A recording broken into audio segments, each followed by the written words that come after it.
Okay, so the next step is we picked our lights, we know that where we're gonna put them. Now we're actually gonna go and just start placing them in the ground. We're not gonna do anything permanent yet because we wanna make sure everything works before we get it buried. But I'm gonna take my ground stake and we're gonna get that nice and deep, and I just use a rubber mallet so that we can really get it down there and make sure it's nice and stable. And then go ahead and screw our light on.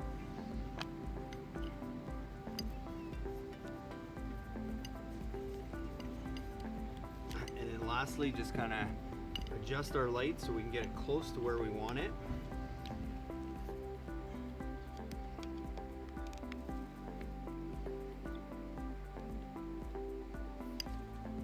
And leave it at that, and then we're going to go make some final adjustments once we get everything wired and make sure this is exactly where we want to.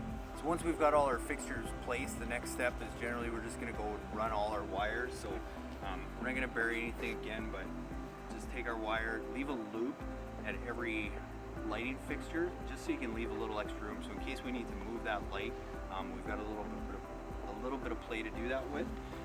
And then basically just above the ground, we're just going to lay all our wire out to each fixture and then all the way back to the transformer, just to make sure that we have enough wire. Again, leaving a loop at every single light so we have a little bit of give. And then from there, we're going to go and we're going to wire everything up and just make sure. Yes, once we've got all our wire laid out, the next step is we just want to make sure we have power, so that we're going to go and actually get our transformer mounted and hooked up so that we can test all the lights. So what I generally recommend is not mounting these on the house. You know, just for the sake, it's just that much easier. If you just go buy a nice 4x4 cedar post, and we usually put a nice iron cap on it so it looks good, and then you can just go and mount it right on there. It's just a cleaner way to do it, and you always want to make sure, because this transformer is going to plug into your GFCI receptacle, so you always want to be close to it. So again, this is another reason why I like using a 4x4 post, because then I can kind of dictate how close I want to be to that outlet. And depending on the transformer that you're going to use, they're pretty much all going to have a common tap and another terminal.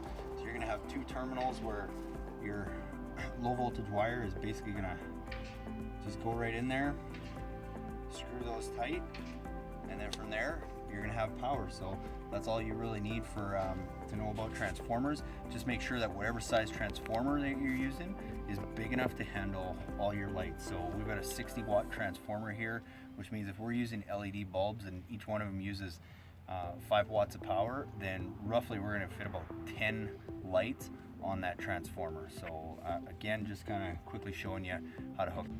Okay.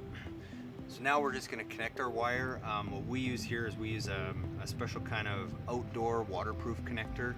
They're gel filled, as well as they have a really good mechanical seal, and all that means is it's going to help keep the wire from pulling apart. So it really provides a long lifetime connection. So really easy to use. You got 3 ports on the bottom, one wire. Your fixture wire goes in one.